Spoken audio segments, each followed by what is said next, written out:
বর্তমান সময়ে কিছু কিছু বিষয় আমাকে খুব বেশি অবাক করে।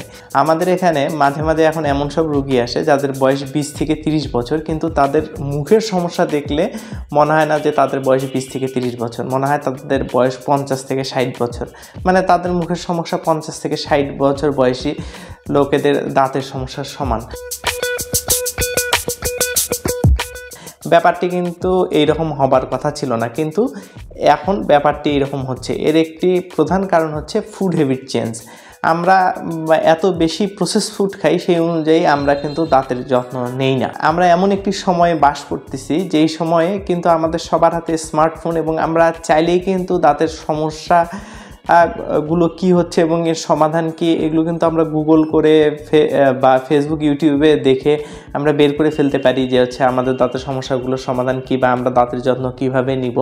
কিন্তু তারপরেও এই ইয়াং জেনারেশনের মাঝে যেটি আমি দেখতে পারি যে দাঁতের যত্ন বিষয়ে তাদের একটি অবহেলা কাজ করে, যে তারা ঠিকমতো ব্রাশ করতে চায় না, সব কিছু জানে বোঝে, তারপরেও তারা দাঁত পরিষ্কার রাখে না। এবং তাদের যে ছোট ছোট সমস্যাগুলো, এগুলোর সমাধানও তারা জানে, কিন্তু এই সমাধানগুলো তারা দাঁতের ডাক্তারের কাছে এসে করিয়ে নিতে চায় না। তাদের মধ্যে এক ধরনের নেগলেন্সি কাজ করে। কিছুদিন আগে আমাদের চেম্বারে একটি রোগী এসেছিল যার বয়স 20 বছর।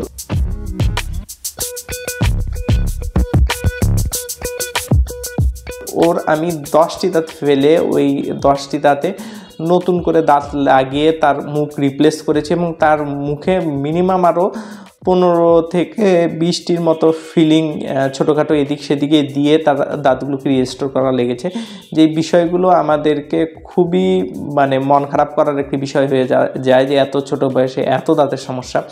আমি বেসিক্যালি কিন্তু চেষ্টা করি আমাদের ফেসবুক বা ইউটিউবের যেগুলো পেজের কন্টেন্ট, এই কন্টেন্টগুলোতে আমি লোকজনকে অ্যাওয়ারনেস করার চেষ্টা করি। আপনারা কিন্তু চাইলে আমাদের ফেসবুক ইউটিউবের পেজে রেগুলার অ্যাটাচ থেকে সম্বন্ধে অ্যাওয়ারনেসগুলো জানতে পারেন এবং দেখতে পারেন, এবং সেই অনুযায়ী আপনারা নিজেদের মুখের স্বাস্থ্য ভালো রাখতে পারবেন।